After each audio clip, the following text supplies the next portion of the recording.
Let's take a look now at the rhythm and what we use for the melody of this song, King of My Heart.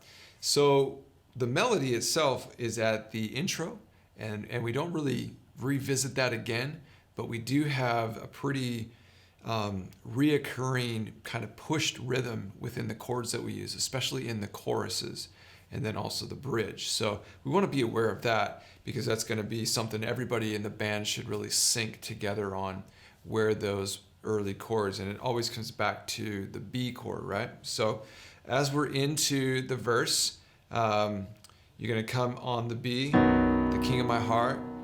So it's just every chord change really within these verses that we're going to, change our shape. We don't really provide any rhythm at this point, no quarter notes or anything of that sort.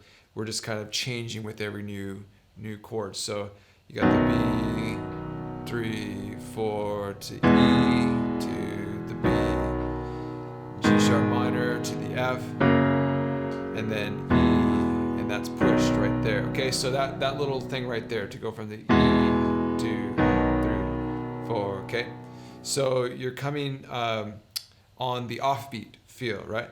1, 2, 3, 4, dun, dun, dun. And then you start over again.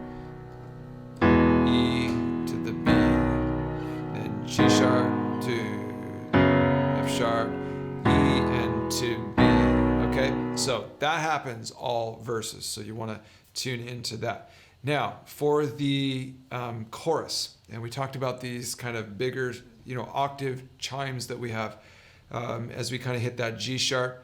So you are 1 and 2 and 3 and 4 and 1 and 2 and 3 and 4 and 1 and 2 and 3 and 4 and 1 and 2 and 3 and 4 and so it's always that B that comes early. Okay, let's talk about that melody part. So this will be a good challenge for you. You can play this as just kind of the single note of the melody.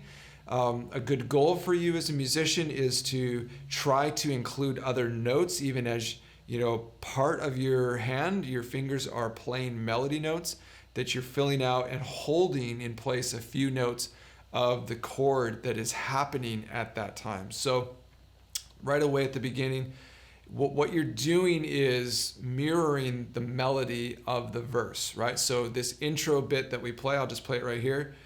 Let the king, da, da. Okay, that can be your little lead in to this. And so it's on a B, and you're just going up notes of the scale. B, C sharp, D sharp, and then back down, okay? And that's on a B chord.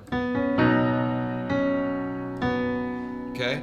And then you're back to a D sharp, and then jumping up to an F sharp, G sharp, A sharp.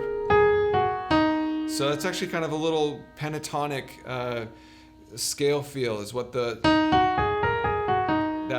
movement is, but it's just notes from the B major scale. So the theory is not necessarily important. You're just knowing what notes you're picking out to do this. And then the fingering is going to be very important. So you'd be doing an E chord. Okay, so that is, again, that little run. And notice how I'm kind of spreading out my fingers, so it's starting on the second finger so that I can play all of those with an assigned finger. I don't have to switch my hand midway through that. It really breaks it up and doesn't let it flow very well. Okay, so let's kind of go through that sequence again here. So we start on the B, and then the E, back to the B. You repeat this idea, but starting on the F sharp, and this is where the G sharp minor chord. And you notice how I'm kind of keeping a B in there, so I'm including that, and that really helps kind of fill out the sound. Now for the last E to B, that kind of feel, we jump down to chords. All right, and that's the end of the intro. So the whole thing by itself, and we'll just kind of call out the notes best as possible here. So we start on the B chord, and then jump up to this second finger, okay? And that's the E. more time, and G sharp minor, and then the E to B down below. Okay, so again, it's all raised notes. So as I just demonstrated here, sometimes to just hold it like a single note is a bit of a challenge. Keeping that B down here can be a bit of an anchor for your finger. And that's kind of like locked in place. That really helps to just solidify your little melodic riff that you can play to bring in the song, King of My Heart.